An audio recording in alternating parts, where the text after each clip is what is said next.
भगवान शिव का भक्त एक गांव में संजू अपने पिता उदय प्रताप के साथ रहता था। संजू के पिता बहुत धनवान थे, लेकिन संजू बहुत सीधा साधा था। उसे पैसों का लालच नहीं था। उदय प्रताप चाहते थे कि उनका बेटा उनका व्यापार संभाले, लेकिन संजू भगवान भोलेनाथ का भक्त था। वह उनकी सेवा में लगा रहता था। एक दिन उदय प्रताप ने संजू से कहा, बेटा मैं चाहता हूं तू मेरा व्यापार संभाल ले तो मैं तेरा विवाह कर दूं। यह सुनकर संजू ने कहा, पिताजी मैं भगवान की भक्ति करना चाहता हूं, इसलिए न तो मैं आपका व्यापार संभालना चाहता हूं न विवाह करना चाहता हूं। यह सुनकर उदय प्रताप सोच में डूब गए। अगले दिन उदय प्रताप ने यह बात अपने एक मित्र श्याम को बताई।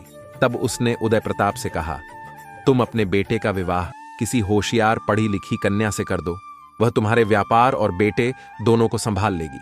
कुछ दिन बाद उदय प्रताप ने एक सुयोग्य कन्या देखकर संजू का विवाह कर दिया।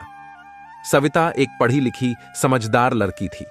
उसने घर में आते ही पूरे घर को संभाल लिया। एक दिन संजू मंदिर जाने के लिए तैयार हो रहा था। तभी सविता ने कहा, आप हर दिन मंदिर जाते हैं, इससे अच्छा है मंदिर शाम को जाया कीजिए। सुबह मेरे साथ चलिए, दुकान खोलिए, व्यापार पर ध्यान दीजिए। यह सुनकर संजू को बहुत गुस्सा आया, लेकिन वह बिना कुछ कहे मंदिर चला गया और भगवान भोलेनाथ के सामने बैठकर प्रार्थना करने लगा। उसने कहा, बाबा मेरे पिताजी ने बिना मेरी मर्जी के विवाह के चक्कर में फंसा दिया। अब तो मेरे लिए आपकी पूजा करना भी मुश्किल हो रहा है। संजू अगले दिन जैसे ही मंदिर जाने के लिए तैयार हुआ, सविता ने उसका रास्ता रोक लिया और बोली, मैं एक पढ़ी लिखी समझदार लड़की हूं, मैं भगवान को नहीं मानती हूं।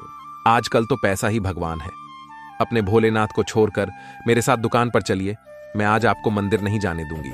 अगर जाना ही है तो शाम को चले जाइएगा। संजू को बहुत गुस्सा आया। उसने सविता से कहा, मैंने पिताजी से विवाह के पहले ही कह दिया था कि मैं अपनी पूजा पाठ नहीं छोड़ूंगा, फिर तुम क्यों जिद कर रही हो।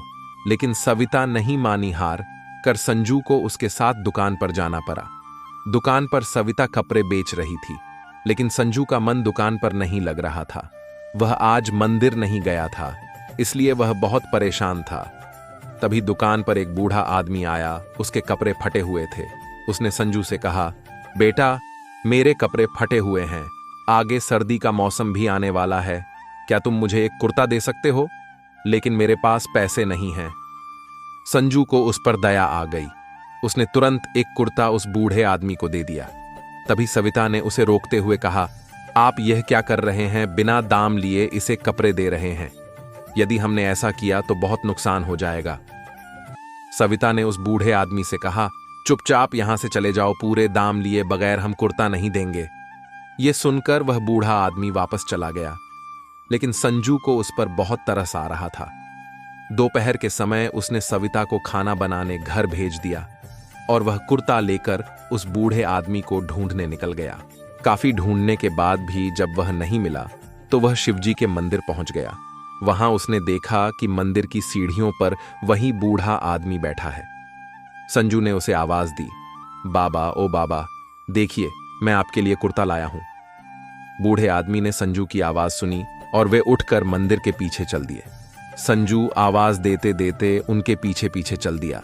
मंदिर के पीछे जाने पर उसने देखा वह बूढ़ा आदमी खड़ा था। संजू ने उससे कहा, बाबा मैं आपके लिए दुकान से चुराकर कुर्ता लाया था, आपको मैं काफी देर से ढूंढ रहा हूं, जल्दी से यह कुर्ता ले लीजिए दुकान पर। यदि मेरी पत्नी आ गई तो उसे सब पता लग जाएगा। यह कहकर वह उस बूढ़े आदमी को कुर्ता देने लगा। तब उन्होंने कहा, बेटा कुर्ता तो बहाना था, मैं तो केवल तुझे देखने आया था। तू हर दिन मुझसे मिलने आता है, आज नहीं आया तो मैं तुझसे मिलने खुद आ गया था। यह सुनकर संजू ने कहा, लेकिन बाबा मैं तो पहली बार आपसे मिला हूं।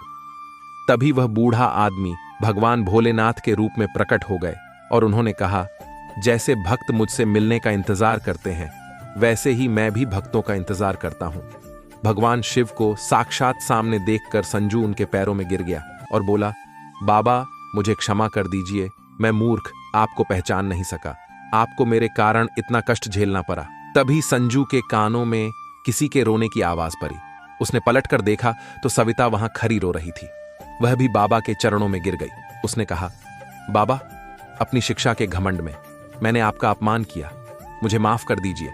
इन्हें आपकी पूजा करने से रोककर मैं बहुत बड़ी भूल की है। मेरे कारण ही आपको कष्ट हुआ है, मुझे सजा दीजिए। तब भगवान शिव ने कहा, तुम्हारे अंदर भक्ति जगाने का यही उपाय था, अब तुम दोनों अपना सांसारिक धर्म पालन करते हुए मेरी भक्ति करो। यह कहकर भगवान अंतर्ध्यान हो गए। उनके जाने के बाद सविता ने कहा, मुझे माफ कर दीजिए, मैं तो गुस्से में आपको ढूंढते हुए मंदिर आई थी। मुझे पता था कि आप यहीं आए होंगे, लेकिन आज आपके पुण्य के कारण मुझ पापी को भगवान भोलेनाथ के दर्शन हो गए।